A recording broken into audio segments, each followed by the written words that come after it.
I grew up hearing stories about the woods near my grandparents' cabin, but I never believed them. People said those trees were cursed, that if you heard whispers at night, you shouldn't follow them. But curiosity got the better of me one cold October evening when I was visiting. I couldn't sleep, so I decided to take a short walk in the woods. I know it sounds stupid, but it was one of those nights when the air is so still, you feel like you're being watched. As I walked deeper into the trees, I started hearing it. A soft, distant whisper. At first, I thought it was the wind, but the voice grew clearer, almost like a woman calling for help. Every instinct told me to turn back, but I kept going. I don't know what I was thinking. The whispers guided me, pulling me deeper into the darkness. "Help me, please help me," the voice said, faint but desperate. I was close now, and I could see a faint figure just ahead. A woman in tattered clothing, her back turned to me. I called out, but she didn't move. When I got closer, I reached out, and that's when she turned around. Her face, it wasn't right.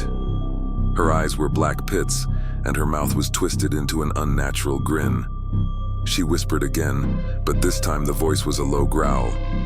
"You're mine now." Before I could react, the shadows around her seemed to stretch out and grab at me. I bolted, running faster than I ever had in my life. The whispers chased me, growing louder, until I burst out of the trees, drenched in sweat and shaking. When I looked back, the woods were silent, but I could still feel eyes watching me from the darkness. I never went back to those woods again, and every time I close my eyes, I can still hear the whispers. It was late, past midnight, when my car broke down on a desolate stretch of road. The nearest town was miles away, and my phone had no signal. I thought about waiting for someone to drive by, but as the minutes ticked by, not a single car passed. The air was thick with silence, and the darkness felt oppressive. After sitting there for what felt like forever, I decided to get out and check under the hood. As soon as I stepped out, I felt uneasy, like I wasn't alone. The only sound was the faint rustling of leaves in the nearby trees. But then, I heard something else, a faint crunching of gravel, as if someone was slowly walking toward me. I turned around, but the road was empty. Trying to shake off the unease, I focused on the car, but the feeling of being watched kept growing stronger. That's when I saw it, a figure standing just at the edge of the tree line. It was hard to make out in the dark, but it was tall, too tall, and completely still.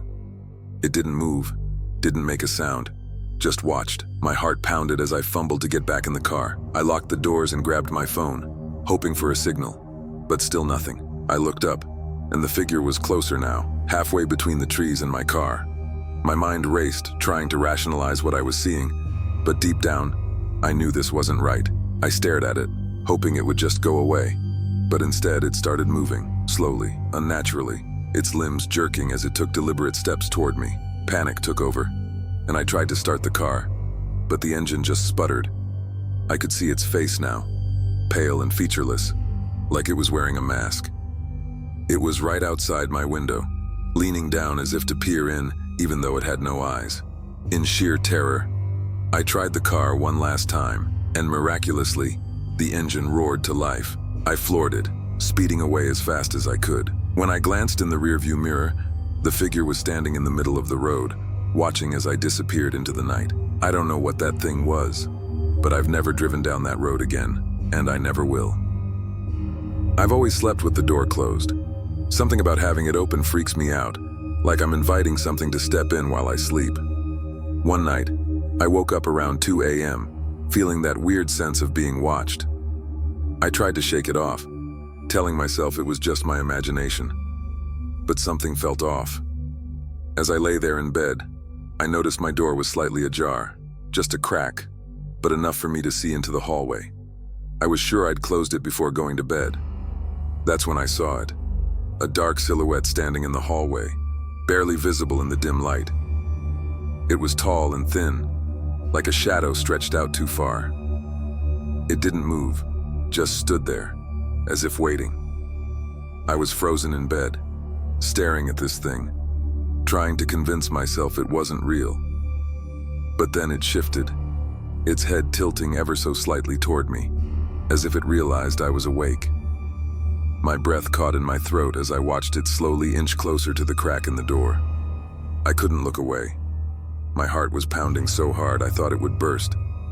The figure stopped right at the door, so close that I could barely see anything but darkness. And then, the door began to creak open. I don't know what came over me, but I leapt out of bed and slammed the door shut with all my strength, locking it. I stood there, shaking, waiting to hear footsteps or the door handle rattling, but all I heard was silence. The feeling of being watched never left though, even after the sun came up. One late night, I was driving home after a long shift, exhausted and anxious to be in my own bed. The highway was empty, with nothing but my headlights slicing through the darkness. Up ahead, I saw a man standing next to a broken-down car, waving desperately. He looked stranded, and despite my usual caution, I pulled over. He was in his 40s, disheveled and pale, like he hadn't slept in days. "My car broke down," he said, his voice trembling. "Can you give me a ride to the nearest gas station?" I hesitated but nodded, unlocking the door. He climbed in, muttering a shaky, "Thank you." As we drove, the silence felt heavy. He kept nervously glancing at the rearview mirror, his eyes darting as if expecting to see something behind us. I tried to make small talk, but his responses were short, distracted. Finally, I asked, "Are you all right?" He turned to me, fear in his eyes. "You shouldn't have picked me up," he whispered. "They don't like it when I leave." My stomach twisted. "Who doesn't like it?" I asked. He pointed to the back seat. I glanced in the mirror, and my blood ran cold. A shadowy figure was sitting in the back, pale with hollow eyes, staring directly at me. I whipped around, but the seat was empty. The man gripped my arm tightly. "They've been following me since my car broke down," he said, his voice cracking. "They don't let you leave once they find you." I slammed on the brakes, terrified. The man jumped out and ran into the woods without looking back. I sat there, frozen, heart racing, and glanced back at the rearview mirror. The back seat was empty, but I could still feel that presence, those hollow eyes that never stopped watching. I sped off, trying to put as much distance as I could between me and whatever that was. I never saw the man or his car again, but every time I drive alone at night, I catch glimpses of pale figures in my mirror, always sitting in the back seat, always watching.